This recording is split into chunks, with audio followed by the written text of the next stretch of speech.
হ্যাঁ okay sir আরেকটা আপনি আমাকে একদম সুন্দর করে বাজিয়ে দেবেন।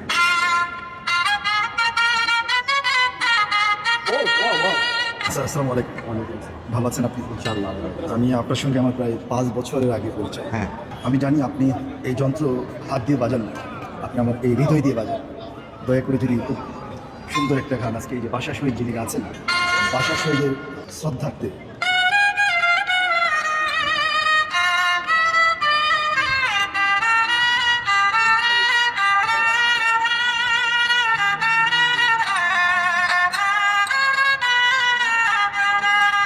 স্যার আমি দেখছিলাম এটা একদম সাধারণ একটা। হ্যাঁ এটা সাধারণ, দেখতে সাধারণ কিন্তু কাজটা কিন্তু সাধারণ না, কাজটা অনেক কঠিন। আপনি স্যার কত বছর ধরে? আমি 40 বছর ধরে বাজাচ্ছি। স্যার কে কে আছে আপনার? আমার একটা মেয়ে আছে। ওয়াও ইয়া রাসূলুল্লাহ ইয়া হাবিবাল্লাহ। একটা মেয়ে আছে আমার সাংসারিক। তারপরে এটা আমি বিক্রি করি কোনো মতো চলছে, বাজাচ্ছি। একটা কত করে বিক্রি করেন? একটা বিক্রি করি আমি 200 টাকা, 500 টাকা। স্পেশাল যেটা আছে বড় সেটা 500 টাকা, ছোটো হলো 200 টাকা। আরেকটা শোনান না, খুব ভালো।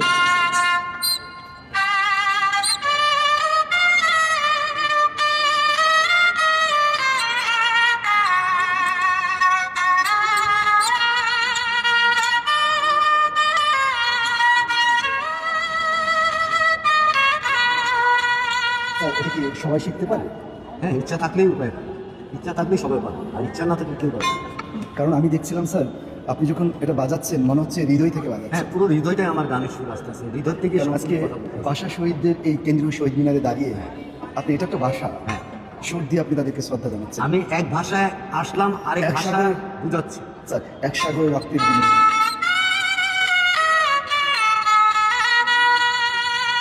বাংলার স্বাধীনতা।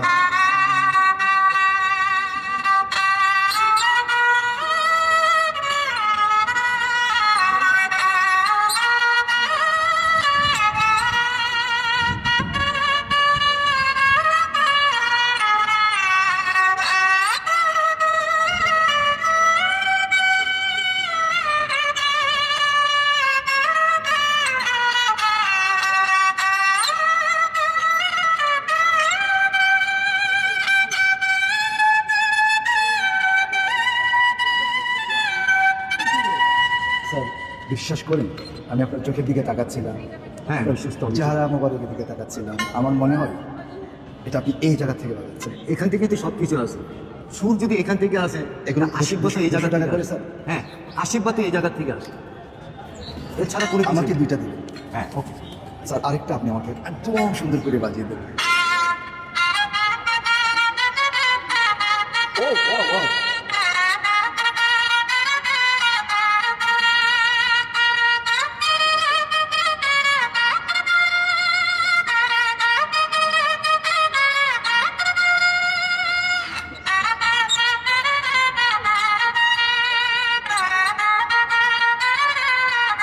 এক সাগর রক্তের বিনিময়ে।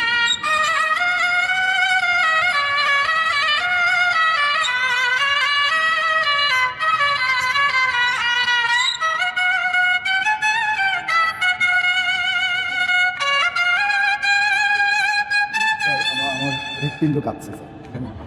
থাকবে। আমি আমি যে 2টা নেবো আমি বাজাতে পারবো? আমাকে চেষ্টা ভালো করলেই দেখে হবে। 2টা দেবেন। হ্যাঁ ভালো ছিল। যারা শুনছেন আমার ওই রকম যোগ্যতা নাই যে উনি যা বাজিয়েছেন সেটার মর্মবাণী আপনাদেরকে পৌঁছে দেওয়ার মতো। সে জায়গায় আমি একেবারেই না জানতাম, তবে আমি এইখানে আমার পেশাগত কারণে এসে দেখেছি এই মানুষটা যতক্ষণ বাজাচ্ছিলেন ততক্ষণ মনে হয়েছে তার এই হৃৎপিণ্ড থেকে এই বিষয়টা বাজাচ্ছেন। আপনারা যারা আশেপাশে থাকেন কিংবা স্যারকে যারা দেখেন রাস্তাঘাটে, আপনারা দয়া করে ওনার কাছ থেকে এটার নাম কি একটারে বিহার। একতারা বিহালা কিনে নেবেন। তাতে ওনার পরিবার এবং ওনার যে একটা কন্যা সন্তান আছে সেই কন্যা সন্তানকে নিয়ে উনি বেঁচে আছেন। আপনারা, আমি আবারও বলি, আমি আপনাদেরকে ব্যাখ্যা কিংবা এমন কোনো মাপযন্ত্র নেই কিংবা ফিতা গজ মাপকাঠি নেই যে ওনার যে সুর সেই সুরকে আপনাদের কাছে ব্যাখ্যা দিয়ে জানানো যায়। ওই পর্যন্ত ভালো থাকুন স্যার। আমি আপনার কাছে চিত্ত করে শ্রদ্ধা জানাচ্ছি স্যার। ধন্যবাদ আমার দর্শক ভাইদেরকেও ধন্যবাদ। আমার একদম মনে হচ্ছে আপনার এই কণ্ঠ শুনছি আর আমার হৃৎপিণ্ড এরকম এরকম করছে। উনি জানে সব, আমি কিছুই জানি না। Thank you sir, thank you.